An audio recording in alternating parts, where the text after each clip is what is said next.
Solo para recordarles, ¿verdad? El tema que estamos revisando en esta clase el día de hoy es psicopatología del pensamiento.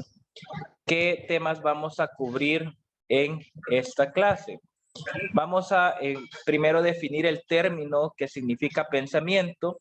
Vamos a conocer sus componentes, principalmente la forma, el curso y el contenido del pensamiento. Identificar las características que éste tiene, ejemplificar los componentes del pensamiento y ejemplificar algunas patologías en las que se presentan alteraciones del pensamiento. Entonces, para introducirnos en esto, hablemos un poquito acerca del pensamiento como tal. Y aquí van a tener que recordarse de la clase que tuvimos la semana pasada acerca del lenguaje, porque yo les hacía unas preguntas, no sé si ustedes se recuerdan, ¿qué es primero, el pensamiento o el lenguaje? Si es estrictamente necesario que nosotros tengamos conocimiento del lenguaje para poder generar pensamientos, o el pensamiento surge en un primer término y luego nosotros buscamos el lenguaje adecuado para expresarnos. No sé si recuerdan esa pregunta que les hacía en una clase anterior y si tienen como alguna opinión respecto a esa pregunta que yo les hacía. A ver, tal vez alguien tiene algún comentario acerca de eso. Estaba en la clase anterior sobre psicopatología del lenguaje. ¿Será estrictamente necesario que nosotros tengamos lenguaje para generar pensamiento? Mientras alguien se ofrece a ver cuál sería su aportación, vamos a definir qué es el pensamiento. El pensamiento es considerado por el observador, en este caso hablamos por el examinador en psiquiatría, como un flujo de ideas, símbolos y asociaciones dirigidas a un mismo objetivo que se expresan a través del lenguaje. Aquí alguien levantó la mano, Yuri Turcios. Creo que quiere ser nuestro voluntario para responder la pregunta. Yuri, te escuchamos. Yo creo que idealmente debería de ser primero el pensamiento y luego el lenguaje. Sin embargo, creo que esto puede ser altamente modificable en base a emociones y también a patología, se podría decir. Algo que nos haga que no pensamos lo que decimos o incluso, creo que con la de las emociones, por ejemplo, una persona enojada, a veces no piensa en lo que dice. Entonces, idealmente, ¿verdad? Debería de ser al revés. Gracias, Yuri, por esa aportación. A ver si alguien tiene otra antes de que comentemos la aportación de Yuri. ¿Alguien más quiere responder a esta pregunta que dejamos en la clase anterior? A ver, ¿alguien? Bueno, si no, quedémonos ahorita con la respuesta que nos da su compañero Yuri. Realmente una respuesta bastante interesante. Menciona a su compañero que normalmente no necesitaríamos tanto de lenguaje como para generar pensamiento, pero que a veces hay situaciones en las cuales el pensamiento se altera y el lenguaje fluye sin que conectemos tanto con el pensamiento. Algo así más o menos vamos a resumir esa intervención. Fíjense que qué interesante porque aquí vamos estableciendo un elemento del cual tenemos que tomar en cuenta tanto para hablar como del lenguaje del pensamiento, y es la vivencia del paciente o de la persona en el momento en que se está generando ambas situaciones, lenguaje y pensamiento, y cómo esto puede afectar la expresión del mismo, ¿verdad? Estamos hablando aquí de componente emocional del pensamiento. O sea que no es una cuestión que solo ocurre en un sentido racional, sino que también está teñido por un componente emocional. De hecho, aunque no es el objetivo de la clase, justamente el punto de la terapia cognitivo-conductual, un término que ustedes van a escuchar más adelante en psiquiatría 1 y en psiquiatría 2, es justamente intervenir en el componente emocional de los pacientes a través de mejorar el componente del pensamiento, o sea, de las ideas que nos llevan a generar emociones. Entonces tenemos un triángulo ahí bien interesante. Entonces, volviendo a la definición que tenemos acá, estamos hablando que pensamientos son ideas, símbolos y asociaciones. Entonces, si yo les pudiera dar una respuesta a la pregunta que les dejaba en la clase anterior, pues yo les diría que no es necesario que nosotros tengamos tanto lenguaje como para empezar a producir pensamiento. Si se fijan ustedes, hablamos de símbolos y asociaciones. Eso significa que muchas veces nosotros generamos pensamiento que no termina de poder expresarse a través del lenguaje. Sin embargo, las asociaciones y los símbolos en imagen se están produciendo en el cerebro o en la mente de alguna manera. Y lo que decía sus compañeros, y que es justamente lo que vamos a explorar en esta clase, hay otros elementos que pueden alterar el pensamiento y la expresión de este a través del lenguaje, y sobre todo hablamos de trastornos mentales, ¿verdad? Tanto de trastornos mayores, como es el caso de la psicosis, como situaciones emocionales. No todas las personas, también vamos a entender eso y quizás ya lo habrán visto en las otras clases, no todas las personas que van a tener alteraciones del pensamiento estrictamente van a tener un trastorno mental, sino que pueden tener alteraciones transitorias del pensamiento causadas justamente por situaciones emocionales que estén viviendo en ese momento. Entonces, el observador, cuando puede seguir la secuencia verbal o del discurso, que respeta las reglas fundamentales de la lógica, que tiene una cierta velocidad con contenidos que reflejan una adecuada conciencia de la realidad y con la sensación de que el sujeto maneja sus ideas egosintónicamente, se siente autorizado para calificar el pensamiento como normal. Esta definición es una definición operacional de la normalidad del pensamiento. ¿Qué nos dice eso? Que para que nosotros dictaminemos que alguien está pensando normalmente, tenemos que tener ciertas características esenciales. En primero, tenemos que ver la secuencia verbal o el discurso. Aquí hablamos del contenido. Tenemos que ver que respete las reglas fundamentales de la lógica, algo de lo que vamos a hablar más adelante. También que respete cierto criterio de la velocidad.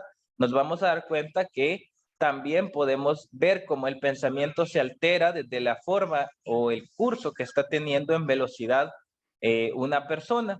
¿Qué contenidos refleja? Cómo estos contenidos tienen conciencia con la realidad. Y miren qué importante esto para la evaluación del pensamiento. Que el sujeto que se está expresando tenga un manejo egosintónico de sus ideas. ¿Qué significa la palabra egosintónico? Ego, que viene de yo, y de sintonía, o sea, que tenga sintonía con el yo del sujeto, con su parte consciente. Muchas veces las alteraciones del pensamiento pueden ser alteraciones muy ominosas, pero que para el sujeto son completamente egosintónicas, o sea, el sujeto las identifica como ideas propias, a pesar que el contenido esté errado. Y puede suceder el caso completamente contrario, que el contenido como tal no sea errado, o sí sea un contenido erróneo, pero al mismo tiempo el sujeto rechace la idea o el pensamiento y entonces lo declaramos como ego distónico, o sea, como una idea que el mismo paciente identifica como extraña o como no propia o como una idea intrusa. Más adelante van a entender a qué me refiero con esta palabra, lo egosintónico y lo egodistónico del pensamiento. Entonces, miren ustedes qué complejo poder evaluar el pensamiento. Si se fijan, ya estamos hablando de un montón de condiciones como para que el pensamiento sea considerado normal. Ahora, muchas veces lo he dicho en otras clases, por supuesto también vamos a analizar el entorno de una persona como para poder dictaminar la normalidad o no del pensamiento. Muchas veces no vamos a estar de acuerdo con las ideas o el discurso de alguien con quien estamos hablando y eso no necesariamente cae en la categoría de un pensamiento anormal desde un punto de vista psicopatológico. Entonces, justamente la clase se llamaba de la siguiente manera, ¿verdad? Psicopatología del pensamiento, y hablábamos acerca de la forma, del curso y del contenido. Solo, sí estamos grabando ahora, sí, solo quería comprobar eso.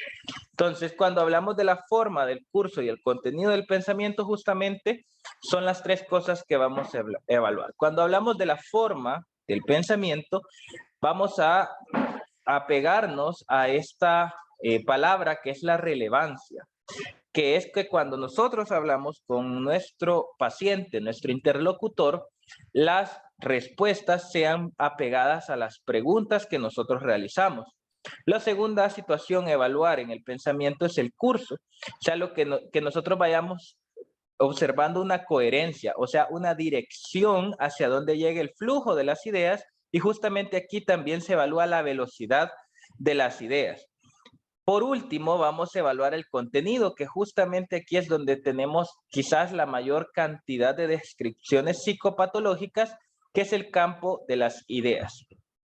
Entonces las vamos a analizar una por una. Primero hablemos acerca de la forma. La forma es la relevancia entre la pregunta y la respuesta, eso ya se los decía. Entonces el pensamiento es como un acto dinámico integral que se basa en un sistema de mecanismos cerebrales responsables de los componentes del pensamiento y diferencia las siguientes etapas del pensamiento. O sea que es un acto bastante integrativo, ¿no? Que nos da un reflejo de que todos los mecanismos cerebrales están funcionando de una manera adecuada. En una primera etapa, hablando de la forma del pensamiento, el pensamiento aparece solamente cuando el sujeto tiene un motivo apropiado que le hace la tarea urgente y su solución esencial. Y cuando al sujeto se le confronta con una situación para cual no tiene una solución ya hecha. ¿Sí entendimos esto, no? O sea, el pensamiento se genera a necesidad, cuando nosotros necesitamos dar una respuesta a una situación para la cual no teníamos una solución ya hecha. En el momento en que nosotros tenemos una solución ya hecha, de hecho desconectamos el pensamiento y nos ponemos en automático, pero en una primera etapa respondemos a esta necesidad de buscar nuevas soluciones a algo que todavía no está establecido.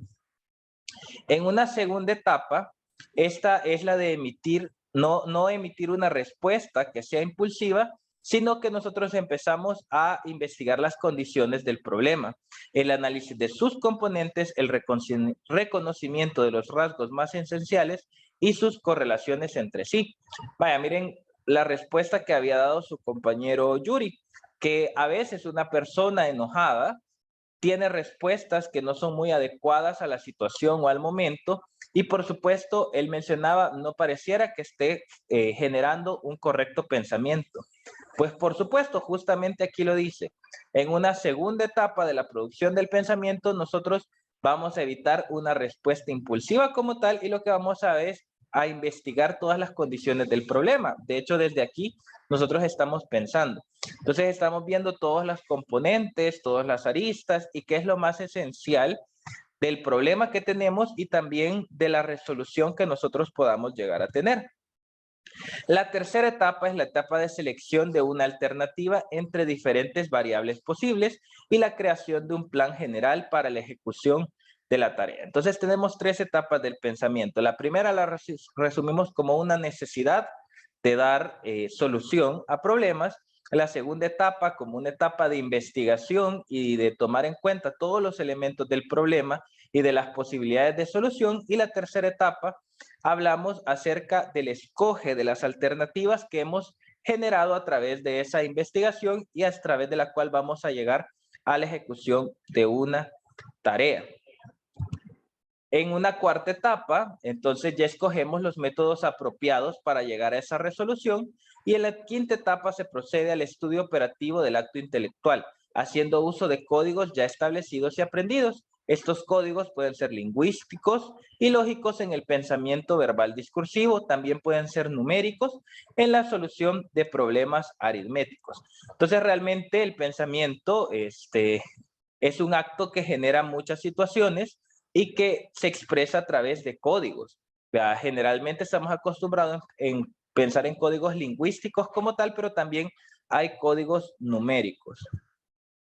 Luego, en la sexta etapa se desarrolla la fase de la solución real del problema, o donde nosotros descubrimos que la respuesta pues es implícita a la tarea.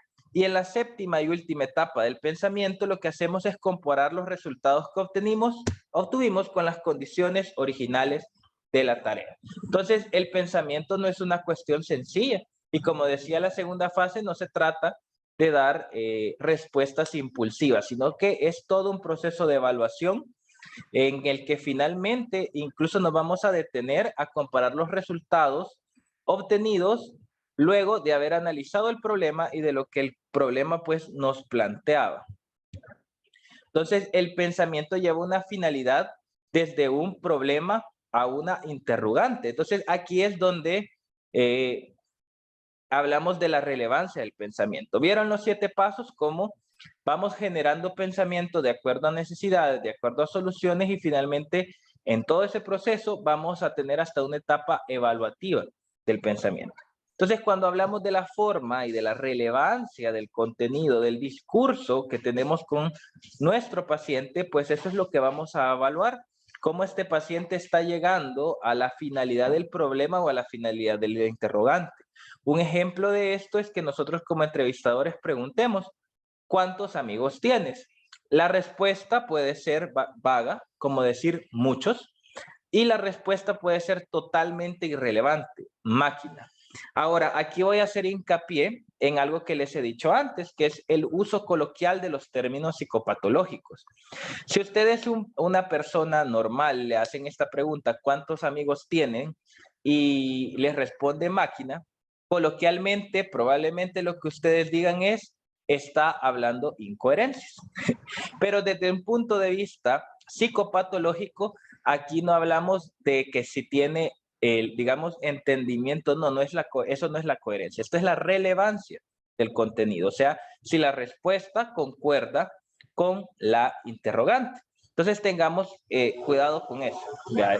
Si un paciente nos responde fuera de una respuesta que tenga relación con la pregunta, no hablamos de incoherencia, estamos hablando de irrelevancia. Ya. Por lo tanto, creo que ya hay de intuir que cuando describimos el apartado de la forma del pensamiento, justamente las posibilidades en cuales nosotros vamos a dictaminar ese pensamiento va a ser como relevante o irrelevante, ¿vea? De acuerdo hacia si nos lleva hacia la finalidad del problema o de la interrogante. ¿Dudas hasta este momento? Vale, continuamos. Entonces vamos aquí a alteraciones de la forma del pensamiento. Ya habíamos dicho que la podríamos catalogar de manera general como relevante o irrelevante. Ahora, si nosotros queremos hacer como, tener como una respuesta, o digo, escribir una clasificación más específica, podemos utilizar otros términos, dependiendo de cómo veamos que esa, digamos, esa forma del pensamiento se nos está yendo hacia la irrelevancia. El término uno de los términos que podemos ocupar es el término de para-respuesta o para-afasia, también llamada la respuesta de lado. Vea, frente a una pregunta del entrevistador, el paciente responde con un contenido que nada tiene que ver con lo preguntado. ¿Cuántos dedos tiene una mano? 6. Ahora, les hago una aclaración. Generalmente, cuando usamos el término para respuesta en psiquiatría, lo utilizamos para aquellos pacientes donde nosotros vemos cierta intencionalidad de no responder a las preguntas o a las interrogantes que está haciendo el entrevistador. Que el resto del contenido del pensamiento, tal cual lo hemos visto, digamos, a través de la entrevista, ¿verdad? Y del examen mental, nos lleva a que hayan preguntas bien específicas donde el paciente está evitando la respuesta. Por eso es una para-respuesta o una parafasia, o sea, una respuesta que se va como de lado.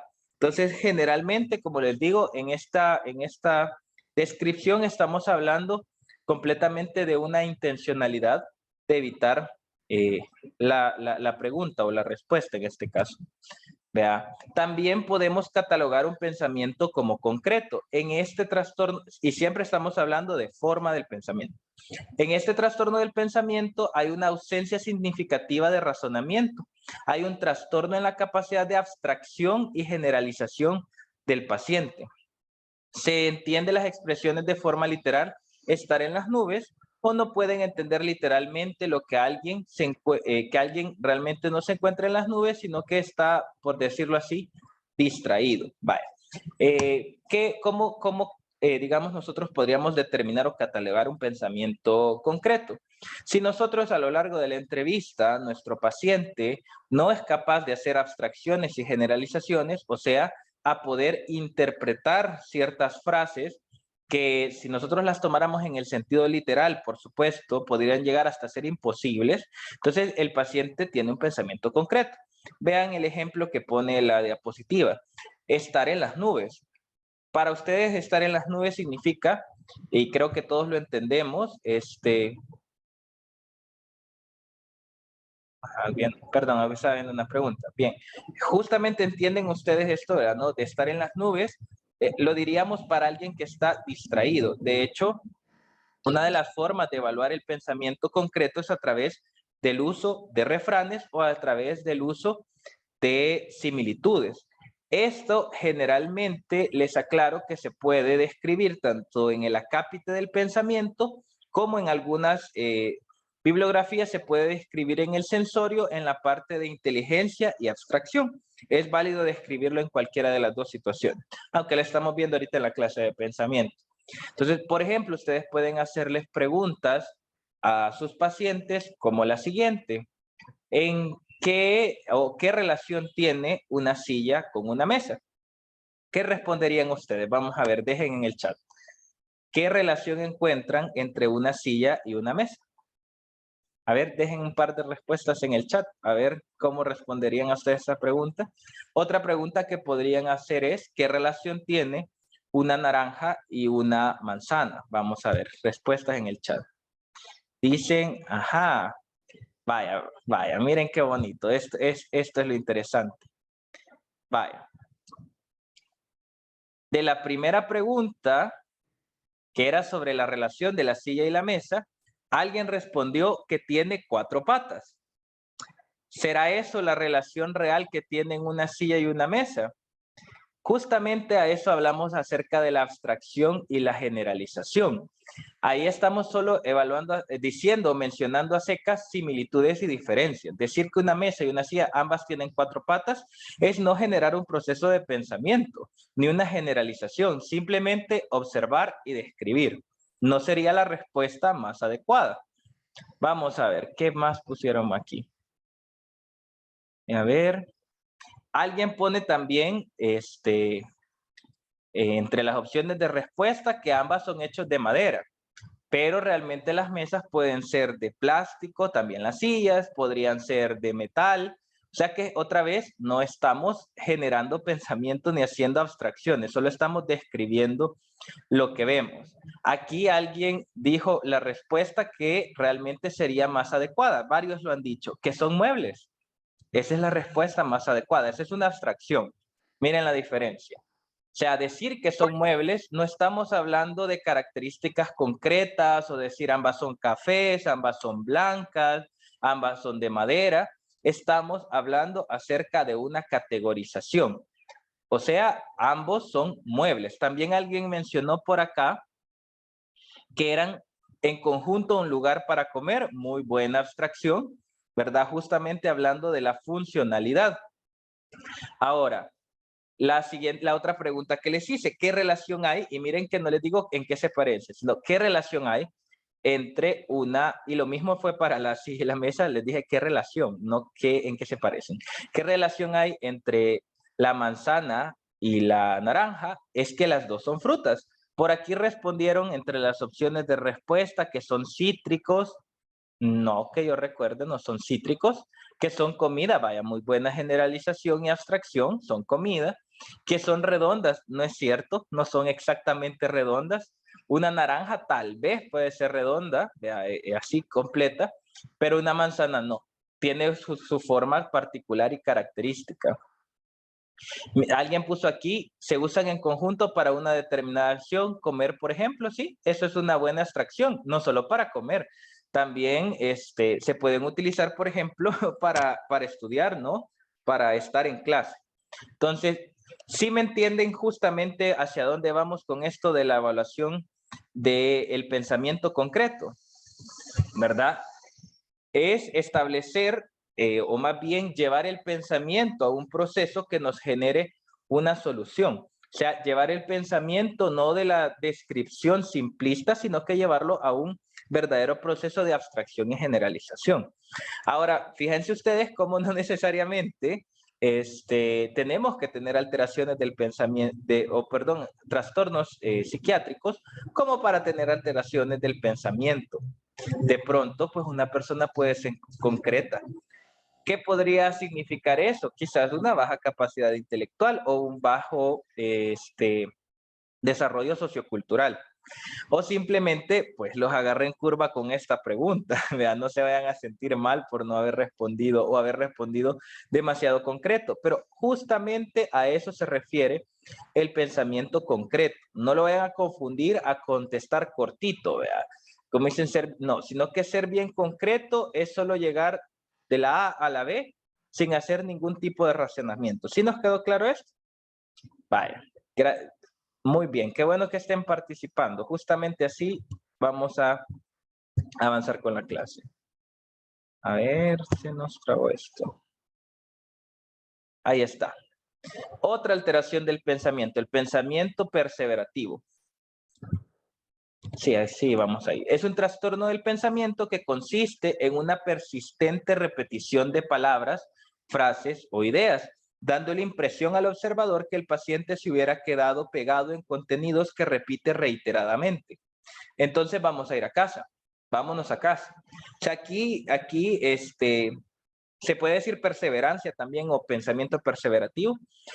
Aquí lo que tenemos es un paciente que frecuentemente está fijado en una idea a pesar de que toda la conversación va por otro lado. Y le estamos preguntando de su estado familiar, le estamos preguntando de su educación, de su religión, y aunque nos responda la pregunta o no nos la responde, siempre va a terminar con un ya me quiero ir, ya me quiero ir, o aunque este ejemplo, digamos, también es bastante simplista, pueden ser otras cosas, ¿verdad? Como iba a llamarle a mi mamá, iba a llamarle a mi mamá, o si está dentro de un contenido de edad delirante, tengo que irme porque me están hablando de la silla, tengo que irme porque me esperan en la silla. Entonces, el pensamiento perseverativo es cuando nos estamos fijando en una idea. Fíjense que hablando siempre de pensamiento concreto, recordaba ahorita también otra forma de evaluarlo, en el cual, y esto generalmente para los pacientes con delirium o con estados confusionales, donde podemos inclusive relatar una historia corta que por supuesto tenga ciertas deficiencias en cuanto a, digamos, a la forma en que se va a interpretar, y lo que podemos esperar es que el paciente se dé cuenta que la historia no está bien. Una historia, una de estas formas de evaluar se llama la historia del hombre con pantalones. Le decimos al paciente esta historia corta. Fíjese, don Juan, que la vez pasada yo tuve aquí un paciente ingresado que tenía los pies demasiado grandes. Quiso ponerse el pantalón, pero el pantalón no le pasó por la cabeza.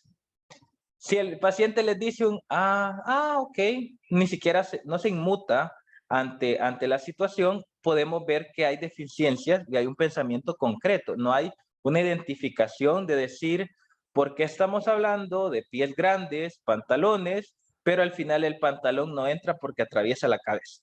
También es una forma de evaluar el pensamiento concreto. Realmente aquí, así como en la semiología, digamos, del diagnóstico físico, que existen diferentes técnicas para evaluar hasta un mismo signo, aquí en psiquiatría también tenemos diferentes formas de evaluar a través de las preguntas.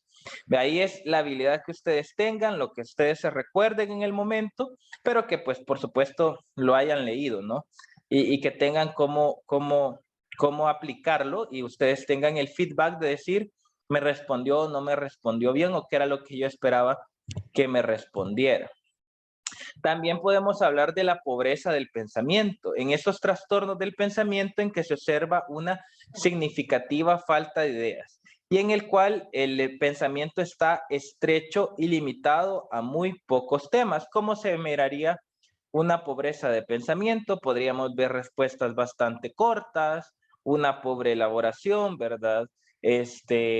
no es igual a perseverar, que es quedarse en la misma idea, sino que el paciente, de hecho, podemos ver que se niega a responder o no responde más allá, como de decir, no, no, doctor, no sé, evitar dar las respuestas, pobreza de pensamiento.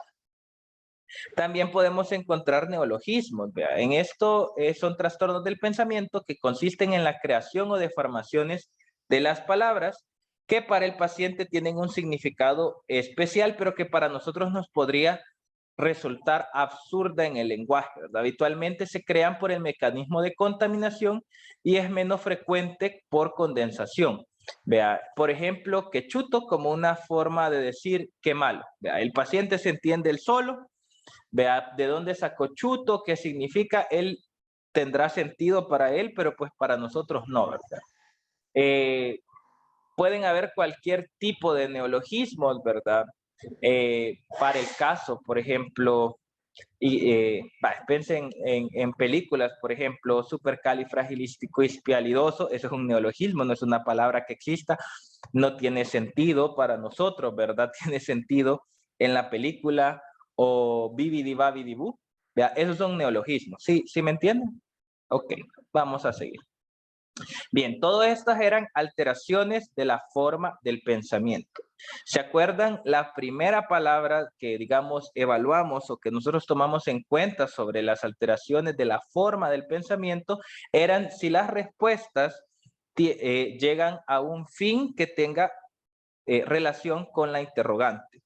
Y si esta respuesta es relevante o irrelevante, ¿no? Y veíamos que hay para respuestas, que hay pensamiento concreto, pensamiento perseverante, pobreza de pensamiento y neologismo. Ahora vamos con la segunda característica del pensamiento, que nosotros podemos evaluar a través del examen mental, que es el curso del pensamiento.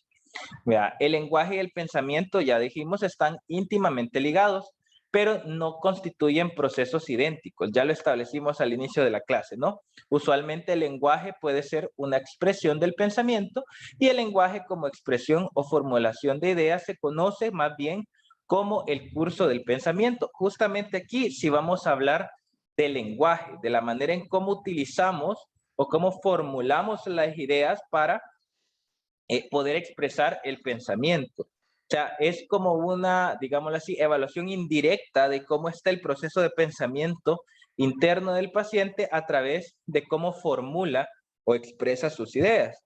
Entonces, el pensamiento es un flujo de ideas que necesita ser suficientemente pausado como para permitir completar los conceptos, conjugar el todo con sus detalles necesarios y comunicarse a través del lenguaje.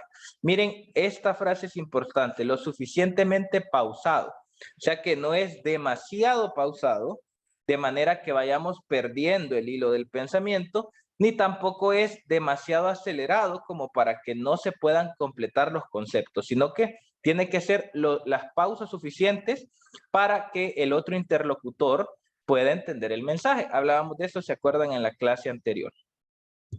Entonces, el pensamiento cursa en nuestra mente con una determinada velocidad y orden. Una idea nos lleva a otras y nosotros asociamos, abstraemos, deducimos y generalizamos. Vea, por ejemplo, a la pregunta ¿cuántos amigos tienes? Digamos, una respuesta con una correcta velocidad y orden sería tengo muchos amigos. Pero, por ejemplo, hablando del curso, ¿verdad? De cómo se formula la idea, muchos amigos tener. ¿Verdad? No es la forma en que nosotros, o sea, no es un pensamiento que aunque nosotros de alguna manera lo entendamos y lo terminemos de interpretar, aquí estamos hablando acerca de la formulación, del orden y de la velocidad. Definitivamente no sigue las reglas de la sintaxis, ¿verdad? Ni de la formulación en español. Vaya, recordando clases de lenguaje, generalmente nosotros tenemos primero un verbo y luego un adverbio, ¿verdad? O un adjetivo. Entonces, miren acá, muchos amigos no es un sujeto, ¿verdad? ¿Por qué? Porque el sujeto en esta frase, ¿quién es? Yo, ¿verdad? Yo tengo muchos amigos. Vea, justo como está en la primera respuesta que eliminamos, vea, en el uso común del español, el pronombre yo, y pues lo dejamos implícito, o más bien dicho tácito es la palabra, lo dejamos tácito y entendemos la frase completa, tengo muchos amigos. En cambio, en la opción de respuesta que tenemos en color rojo, muchos amigos tener no sigue las reglas del español, claro que no. Entonces, a eso nos referimos con el curso del pensamiento. ¿Cómo es la secuencia y la velocidad que éste puede tener? Por supuesto, tiene sus alteraciones. Una de las más conocidas es el pensamiento circunstancial. Este es un trastorno del pensamiento en el cual se observa un abundante flujo de ideas que están relacionados uno entre sí, pero poco a poco se van distanciando del concepto que se desea transmitir, dando múltiples rodeos. Sin embargo, logra finalmente volver al tema. Por eso la palabra es circunstancial, o sea que hace como un círculo. Si ustedes se fijan, punto básico. Hay una hilación de ideas, cada idea se va siguiendo una a la otra, las ideas se siguen con una cierta relación una entre sí, pero se van alejando poco a poco del tema de conversación, de la pregunta que se ha hecho, hasta que finalmente en esa misma hilación de ideas, en ese mismo relación que se va viendo, aunque de ese gran rodeo vuelve a llegar al tema del que se estaba hablando. Eso es un pensamiento circunstancial.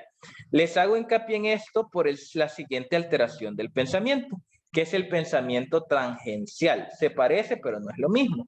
En este trastorno del pensamiento, en el cual se observa otra vez un flujo de ideas que están relacionadas entre sí, pero que poco a poco están al margen del tema en cuestión, el cual no queda claramente definido.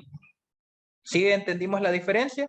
En uno, la idea o la hilación o la relación de las ideas se va perdiendo del tema original, pero de alguna manera logra regresar, hace un círculo y regresa. Ese es pensamiento circunstancial.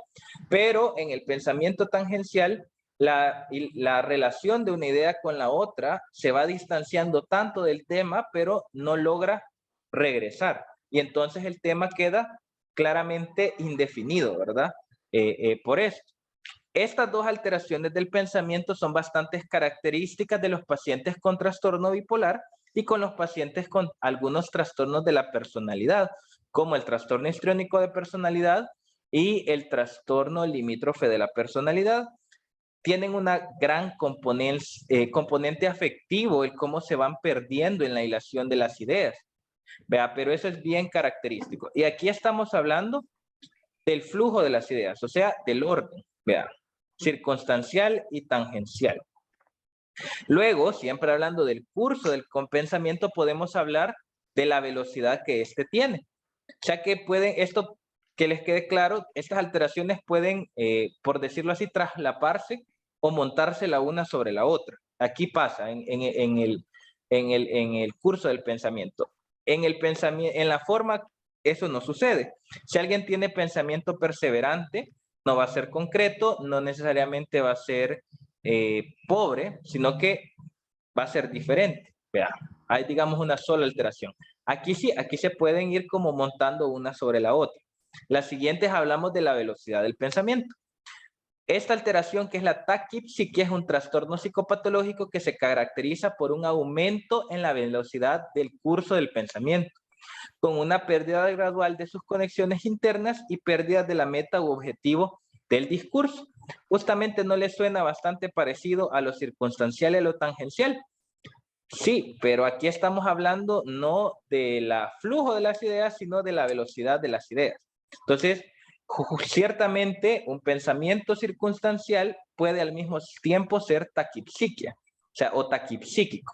O sea que aparte de que ha perdido la relación y logre regresar, al mismo tiempo la velocidad del pensamiento va a ser bastante alta. Lo mismo con el tangencial. Cuando se pierde y no regresa, también puede estar caracterizado por que haya un aumento de la velocidad del pensamiento. También esto es característico, lo podemos observar en el trastorno bipolar. Así como puede acelerarse el curso del pensamiento, también se puede disminuir la velocidad. Aquí hablamos de la bradipsiquia, un trastorno psicopatológico que se caracteriza por una disminución en la velocidad del curso del pensamiento, pero sin dar lugar a la sensación subjetiva de dificultad o interferencia en los procesos del pensamiento. ¿Qué significa esto? Que no es que vamos a ver que el pensamiento o el lenguaje o la expresión se detenga completamente como tal, o que haya una dificultad en expresar la respuesta o que no se tenga la respuesta, sino que más bien la forma en que se hace va a ser una forma lenta. Un ejemplo de esto sería, o cinematográfico, ¿verdad? Como la película Zootopía, ¿no? Esa famosa escena donde está un perezoso y no recuerdo cuál es el otro animalito, ¿verdad? Le está dando una atención súper lenta sin necesidad que detenga en ningún momento el curso del pensamiento. Ahora lo mismo puede suceder con las otras dos alteraciones. Un pensamiento puede ser circunstancial y bradipsíquico al mismo tiempo. O sea, las combinaciones pueden ser distintas. Igual puede suceder que en algún momento del discurso, el discurso sea circunstancial y por momentos sea tangencial. Ya pueden haber más de una alteración al mismo tiempo en lo que se refiere al curso del pensamiento. Ahora, miren por qué les hacía hincapié que no hay una interferencia en el proceso del pensamiento, porque aquí vienen situaciones en las que sí se interrumpe el proceso del pensamiento. Esta alteración, que es la inhibición del pensamiento, se utiliza para designar un tipo específico de bradipsiquia que se caracteriza principalmente en los de los estados depresivos, en el cual el retardo en el curso del pensamiento es vivido por el paciente como una sensación subjetiva de dificultad e interferencia que le impide lograr mayor rapidez aunque se esfuerce. Vemos cómo de hecho el paciente nos dice, no doctor, no le estoy siguiendo, o no se me ocurre, pero el paciente tiene esa sensación subjetiva que el pensamiento no puede ir más allá, que no puede terminar de formarse. Entonces no solo es la lentitud, sino la sensación subjetiva de que no se puede terminar de formar el pensamiento. En la anterior no había esa sensación, eso es lo que lo diferencia. Ahora tenemos también trastornos del contenido del pensamiento. Ya hablamos de la forma, el curso. Ahora vamos con el contenido. Aquí sí vamos a tener también mucho tema para hablar acerca de Hola.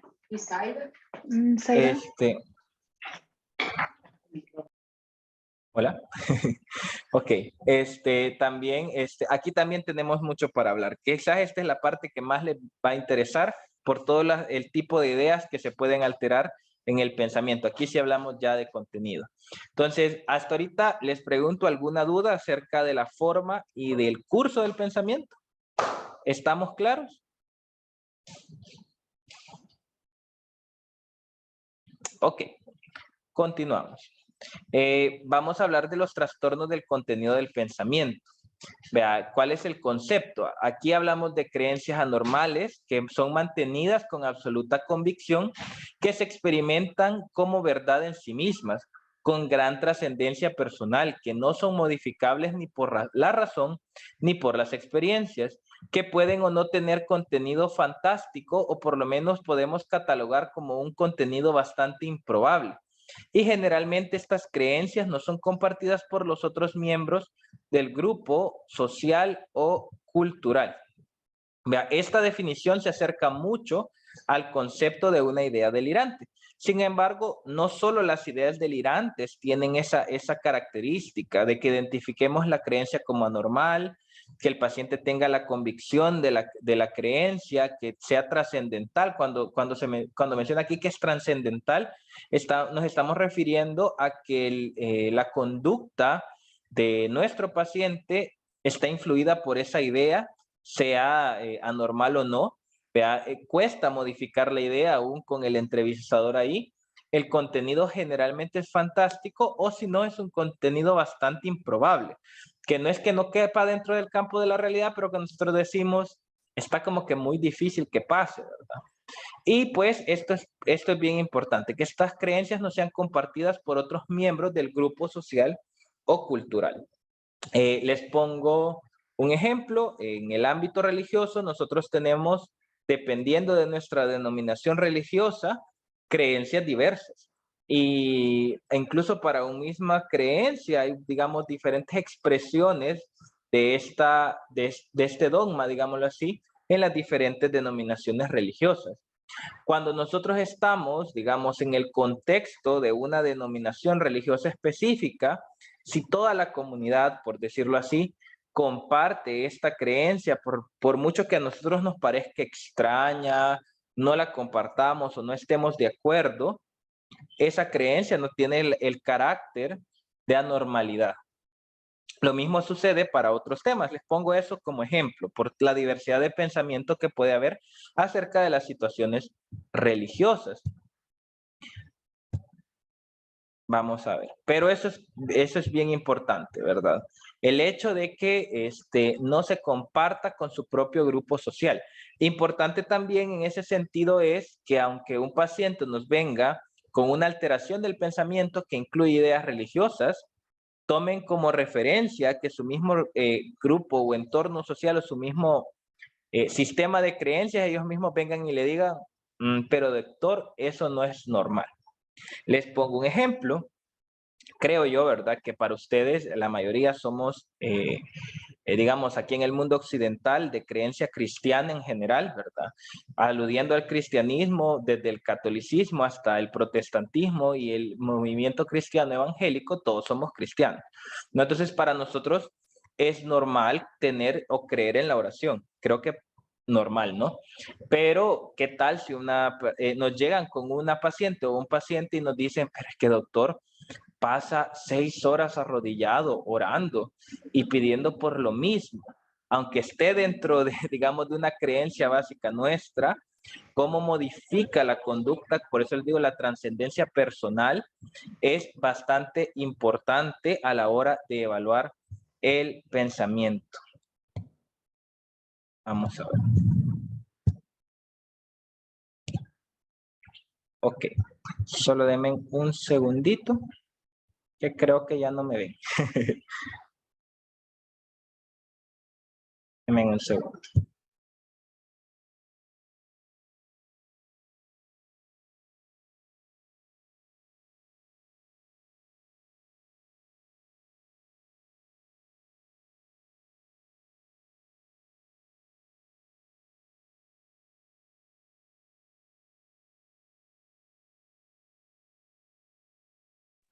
Continuamos. Ahora, hay diferentes alteraciones del contenido del pensamiento, ¿verdad? Estas alteraciones, como les decía yo, pueden ser o no delirantes.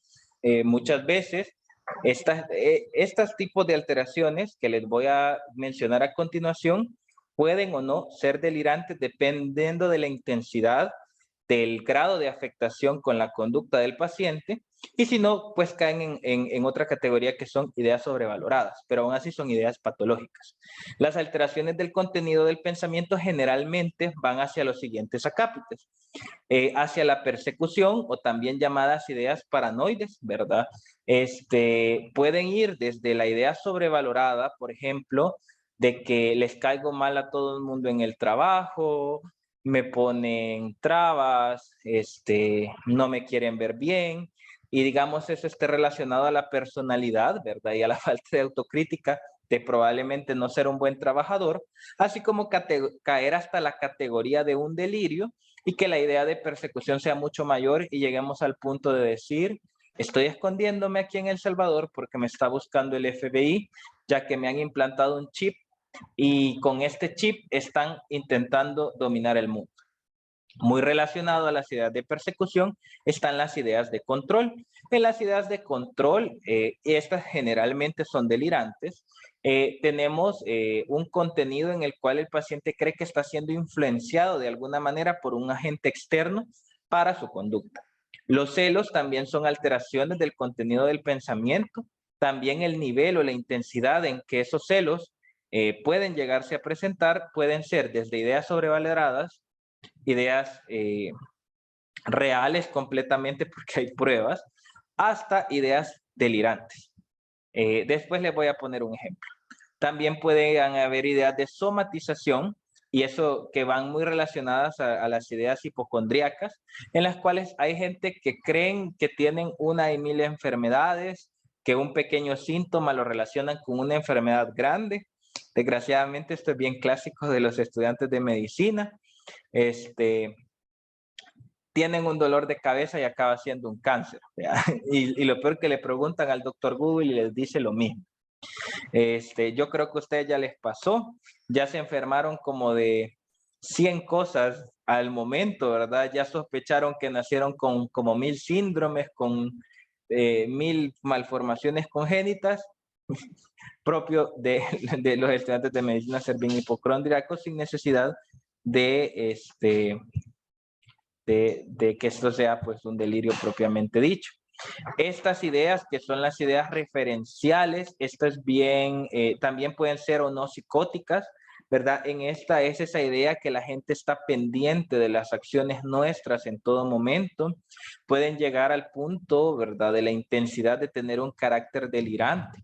¿Verdad? No podríamos decir, por ejemplo, que todo el tiempo la gente nos está mirando y nos está criticando en todo momento, en todo lugar, en el trabajo, en la iglesia, en la oficina, en el autobús, en donde sea. Eso no puede ser cierto, ¿verdad? Puede ser cierto en un par de grupos, pero pues nadie, digamos, sin contexto nos va a observar, digámoslo así, criticar al mismo tiempo. Por ahí van las ideas de referencia. Bien, más o menos algunas definiciones de esto. Veamos. La persecución, ya los decíamos, los enfermos se sienten observados, son el blanco de las personas, de la gente y de sus comentarios. Veamos. En las ideas de control, la sensación subjetiva de estar bajo el control de alguien.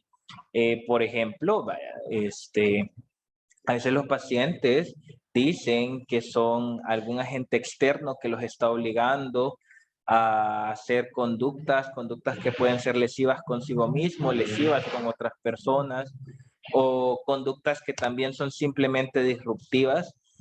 Por ejemplo, bastante común, y lo menciona aquí, las ideas de contenido religioso, donde Dios de alguna manera, según ellos, está incidiendo, u otros personajes de la Biblia están incidiendo acerca de sus conductas.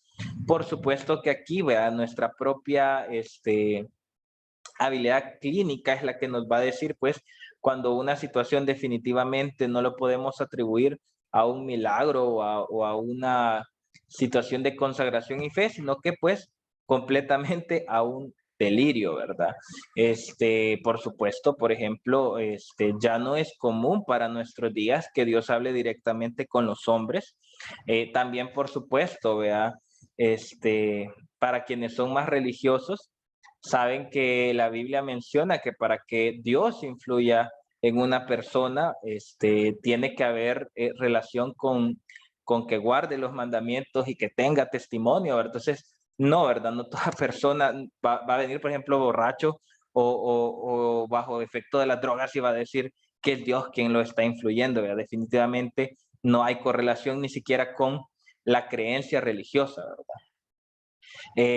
Hablando acerca de los celos, el síndrome de Otelo, yo no sé si recuerdan ustedes, también se les puede llamar así. Síndrome de Otelo lo llamamos cuando hablamos propiamente de ideas delirantes relacionadas a los celos.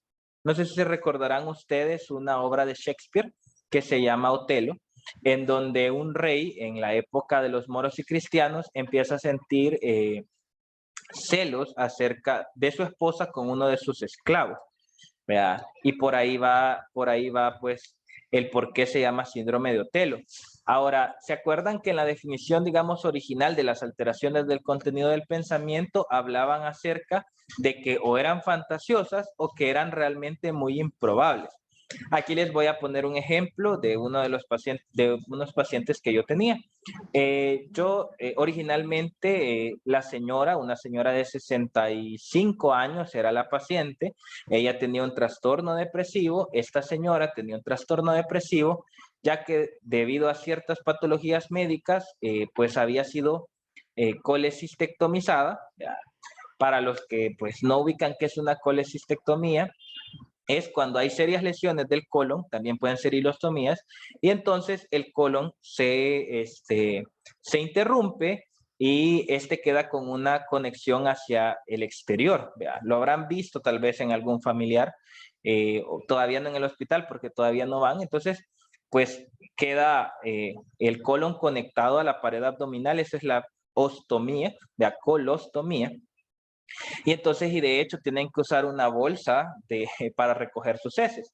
Ahora, les pongo toda esta situación para que vean cómo aquí determinamos una idea delirante. Viene de pronto mi paciente me empieza a decir, fíjese que mi esposo, otro señor de alrededor de 70 años, él es muy celoso y siento que se pasa. ¿Cree usted que podría hablar con él? Bueno, le agendamos una cita, ¿verdad? En el Seguro Social. Lo vemos al señor y él empieza a decir, es que mire, doctor, mi esposa, vuelvo y digo, una señora de 65 años, está haciéndome infiel. ¿Por qué dice usted que es infiel? Entonces nos relata esta historia, que él le había pagado una serie de masajes a su esposa por un joven de alrededor de unos 25 años y que entonces su esposa insistía en que esas sesiones de masaje fueran en privado. Entonces que se encerraba en el cuarto con el muchacho y entonces por supuesto le estaba haciendo infiel. Ahora piensen ustedes en toda la situación. Si estamos hablando de una señora de 65 años, vea, y con, digamos, su propio hábito personal o sus costumbres de su época, por supuesto no va a querer que toda la familia en el pasillo esté viendo cómo le dan masaje. Yo creo que ni ustedes, ¿no? Por supuesto era entendible que fuera una sesión a puertas cerradas. Número dos, ¿creen ustedes, aunque no es imposible en el campo de la realidad, pero creen ustedes que pudieran desconfiar de un joven de 25 años que tenga relaciones sexuales con una señora de 65 años, obesa y con una colostomía en el abdomen? Claro que no, ¿verdad? Entonces, justo esto es lo que les pongo como ejemplo acerca de los delirios y las alteraciones del pensamiento. Vea, así les quedó como claro esto. Un delirio no necesariamente tiene que ser completamente fantástico, pero sí tiene que también salirse o salirse completamente del campo de la realidad, sino que un delirio puede determinarse cuando es demasiado improbable. Ahora ya en la historia personal del señor, que por supuesto tenía un trastorno psicótico, él había pasado por un secuestro alrededor de unos 5 años anteriores, entonces por supuesto había desarrollado no solo un delirio celotípico o síndrome de Otelo, sino que también tenía ideas delirantes de persecución. Por lo tanto, se entiende, ¿no? De dónde venía toda esta situación. Los celos también tienen que ver mucho con la paranoia.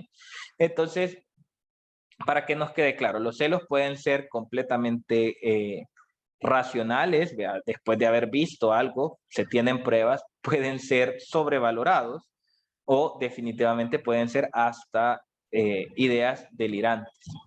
Ya habíamos hablado de los somáticos, del hipocondriaco, también hay delirios de grandeza. Les pongo un ejemplo, en los delirios de grandeza, definitivamente una persona cree tener más capacidades de las que tiene. Por ejemplo, una vez un paciente igual ingresado en el servicio de psiquiatría del Policlínico Arce, nos dice, bueno, nos dice otro paciente, mire doctor, ¿y usted sabe cuándo tengo yo que traer mi currículum? Su currículum, ¿para qué? Entonces nos dice, es que fíjese que el paciente de la cama 45 nos ha dicho que nos va a contratar a todos y que nos da una semana para traer el currículum. Vamos donde el paciente de la cama 45 y le preguntamos, señor S, mire, nos están diciendo esto. Ah, sí, doctor, fíjese que la semana anterior de venir de ingreso tuve una reunión con el alcalde Miguel Pereira y él me ha dado una obra de construcción donde vamos a desviar el cauce del Río Grande de San Miguel. Entonces yo necesito alrededor de unos 10,000 o 15,000 trabajadores, si no le voy a quedar mal al alcalde. Completamente un delirio de grandeza. Vea, no cabe dentro del campo de la realidad porque queríamos desviar el curso de un río. ¿Vea? Entonces, una idea delirante. También hay, no lo habíamos mencionado, delirios erotomaníacos.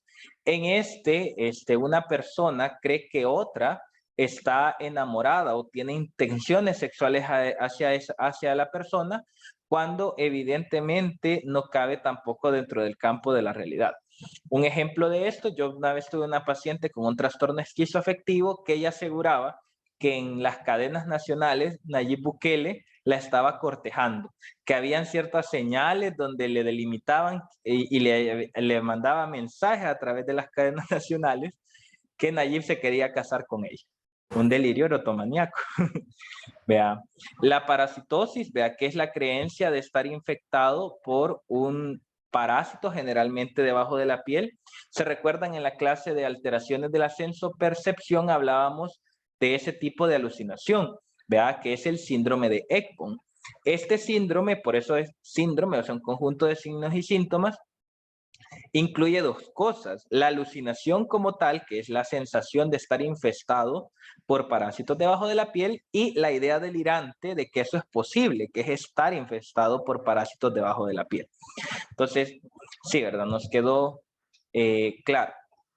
Ahora hablábamos de, porque aquí hay mucho que hablar, hablábamos de los trastornos del control del pensamiento. Ese es otro tipo de ideas delirantes, el control del pensamiento. Ahora hay 4 tipos de formas del control del pensamiento. Generalmente cuando nosotros vemos estos delirios de control del pensamiento, los vemos en el contexto de las esquizofrenias. Y hay 4 tipos: la transmisión del pensamiento, la inserción del pensamiento, el robo y el propiamente control del pensamiento. ¿Qué es la transmisión del pensamiento? Cuando los pacientes creen que sus pensamientos se están transmitiendo a otras personas telepáticamente. Por ejemplo, te voy a una paciente una vez, también un trastorno esquizoafectivo, en que ella creía que le habían implantado un chip en el cerebro y que todos sus pensamientos los leían en una computadora y los proyectaban por un canal de cable para estar pendiente de la vida de ella. Esa es la transmisión del pensamiento.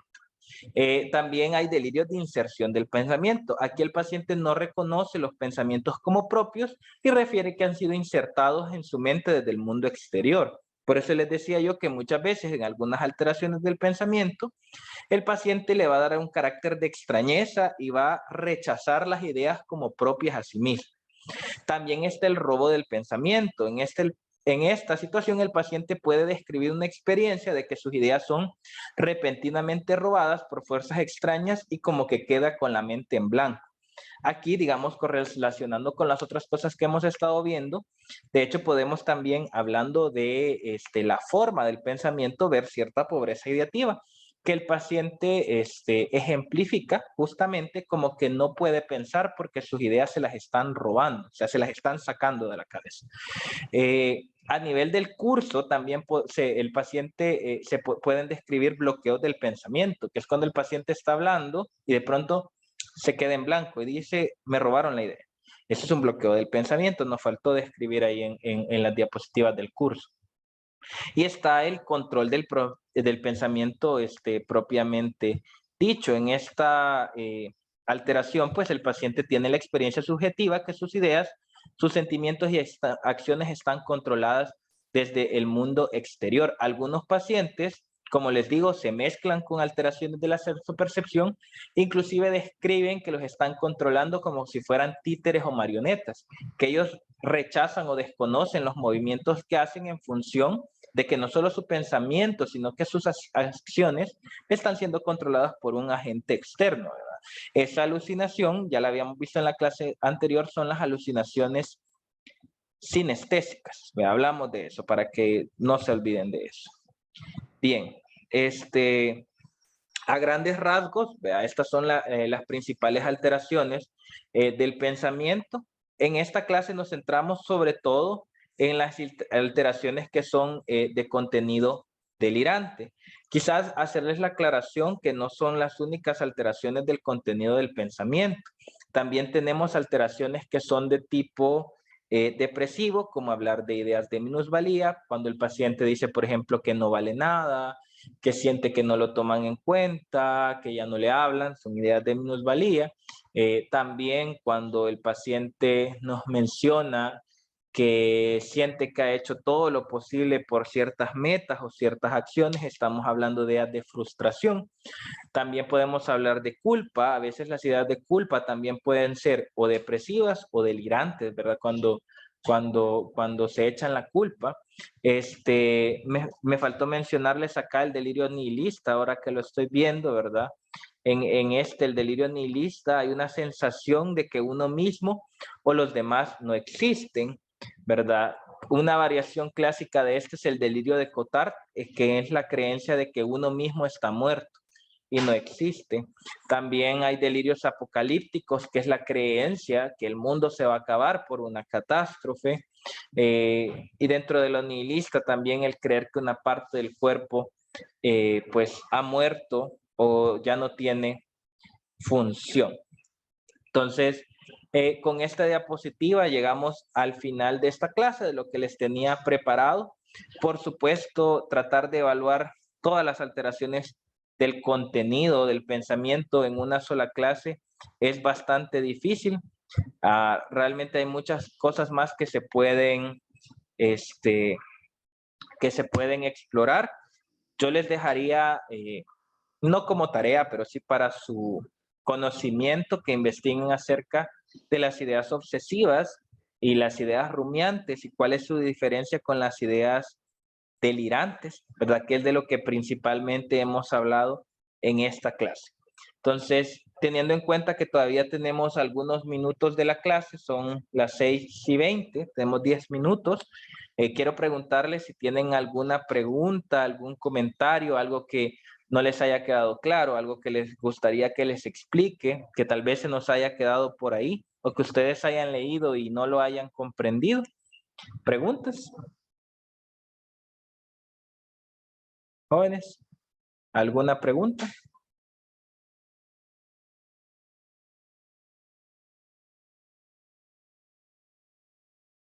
Creo que estamos bien, doctor. Todo Ok, bien, doctor. estamos bien. Ok, recuérdense que tenemos también el foro, ¿verdad?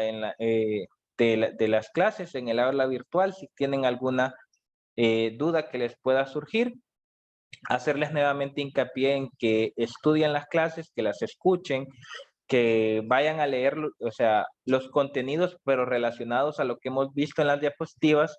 Los exámenes los sacamos pues de ahí. Sofía había levantado la mano. Sofía, Sí, doctor, tengo una pregunta. dígame. En caso de que el paciente esté tratando de evitar contestar la pregunta directa, ¿hay algún movimiento que ejerza la persona tratando de evitar o decir ya mejor pase a la siguiente pregunta, ya no me haga esa pregunta o algo así? Vaya, fíjense que aquí hay varias cuestiones bastante amplias. En la clase de lenguaje, creo que de las psicopatologías del lenguaje, creo que las abordamos. Cuando un paciente directamente nos dice que quiere evitar ciertas preguntas, podemos declararlo como negativismo o mutismo. Vea, negativismo si directamente nos dice que no quiere colaborar con la entrevista, o mutismo cuando nosotros observamos que no responde y simplemente pues pareciera que no le interesa la entrevista o no presta atención a la entrevista. Y también cabe el término de mutismo selectivo, que es cuando con unas personas sí, con otras personas no participa de la entrevista.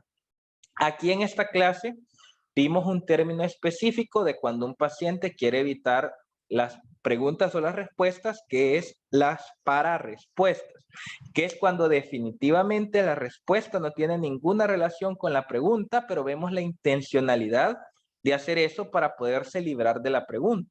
Eso es muy de los trastornos de personalidad, de los trastornos facticios, que los trastornos facticios es cuando la gente finge un trastorno psiquiátrico, que nosotros vemos, como les digo, esa intencionalidad de que le preguntamos, mire, señor, ¿dónde vive usted? Perico, gato, no sé, pero se nota esa intencionalidad, o sea, es una irracionalidad que se nota que está programada.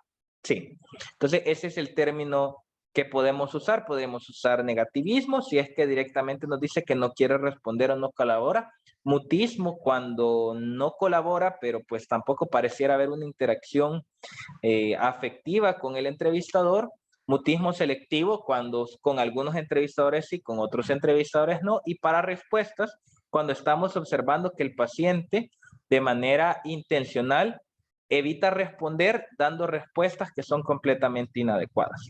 Creo que con eso respondí su pregunta. Sí. Sí, doctor, muchas gracias. Ok, va. Dice aquí Rodrigo Martí una pregunta.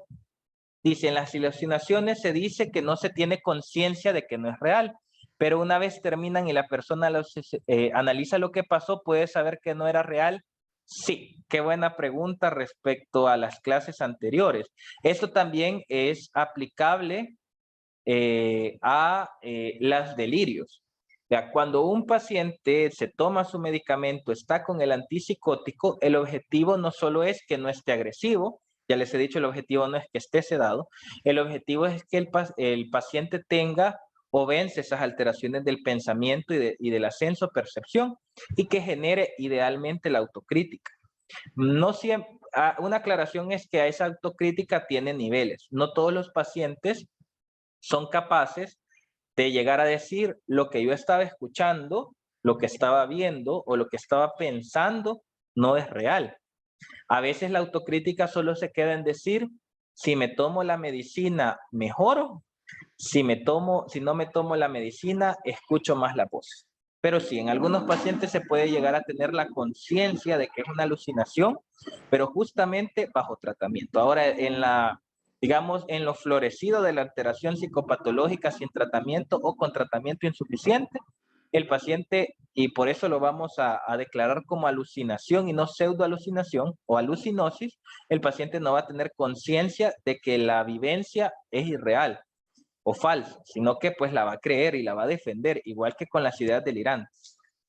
Pero sí puede generar esa conciencia pues con medicamento, con tratamiento.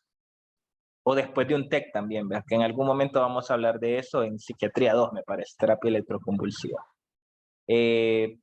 ¿Respondí su pregunta, Rodrigo? Creo que sí, ¿verdad? Vamos a ver, nadie más tiene preguntas. Vamos a revisar el chat. Las últimas. Dice, doctor, ¿no van a subir las presentaciones de las clases de la semana pasada? Esas están en el portal, en el aula virtual, Catherine. Ahí las puedes revisar. Las de la semana pasada están en formato PDF. Ok. Bien, respondimos tu respuesta, Rodrigo. Vamos a ver alguna otra pregunta. Estamos bastante participativos. Justamente así me gusta que estén, que saquen todas sus dudas. La psiquiatría es un mundo inmenso y enorme, no es cajonero como muchos creen. De ahí lo importante es que nosotros sepamos evaluar, sepamos hasta dónde puede llegar un paciente y a través de eso es que nosotros vamos a generar confianza en los tratamientos de los pacientes. O sea, si ustedes le venden al paciente o al familiar que que el objetivo es que pase sedado, ¿verdad? Por supuesto, lo van a rechazar y van a decir, no, no quiero que mi familiar pase dormido o pase amarrado. No, si nosotros sabemos hacia dónde puede llegar el tratamiento psiquiátrico, es lo que le vamos a transmitir en seguridad al paciente y vamos a fortalecer el apego terapéutico, que eso es algo que es bastante difícil en esta especialidad. Generar apego terapéutico, no solo por el mismo paciente, sino por su familiar, que cuando ya ve al paciente bien, vea sin alucinaciones, sin delirios, se lo quita porque cree que ya se curó. No, ¿verdad? Todas esas cosas, buenísima pregunta.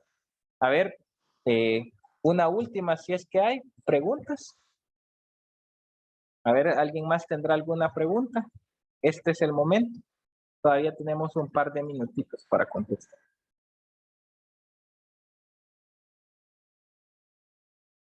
A ver.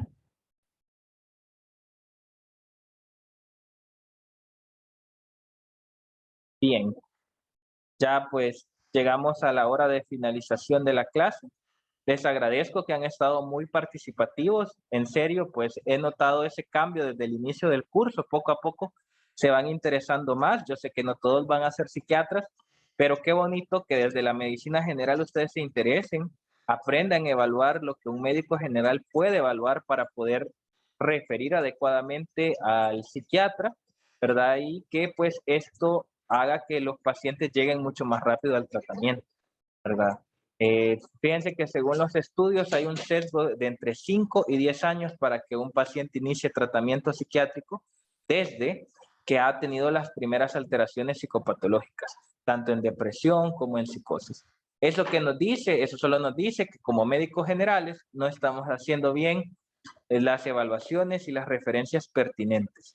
Nos dice también que hay mucho estigma hacia la especialidad y que el paciente pues no busca tratamiento porque tiene temor que lo ingresen, que lo confinen, que lo amarren.